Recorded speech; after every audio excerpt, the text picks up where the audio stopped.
এই দেখেন আমার এই কপাল দেখেন, নবীজি মায়ের কবরের সামনে এই কপালটা এমনি দিয়েছে, মায়ের কবরের মাটিতে কপালটা ঠেকাই দিয়েছে, আর দুই হাত দিয়ে শক্ত করে কবরের মাটি ধরে আছে। আর বলছে, আম্মা আপনি কোথায় গেলেন? আম্মা আপনি ওঠেন, আম্মা আপনি ওঠেন, আমার সঙ্গে বাসায় চলে। নবীজি তো বুঝে নাই যে আমার মা জীবন আর কখনো ফেরত আসবে না আমার কাছে।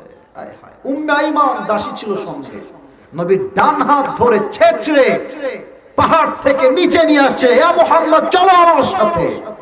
সেই দূর পর্যন্ত চলে গেছে। আবার নবীজি উম্মে আইমানের হাতকে এমনি ধাক্কা দিচ্ছে, ধাক্কা দিয়ে মা চিৎকার দিয়ে আবার মায়ের কবরে চলে আসছে।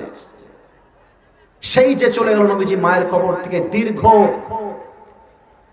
57 বছর পর আমার প্রিয় নবীজি মায়ের কবরে আবার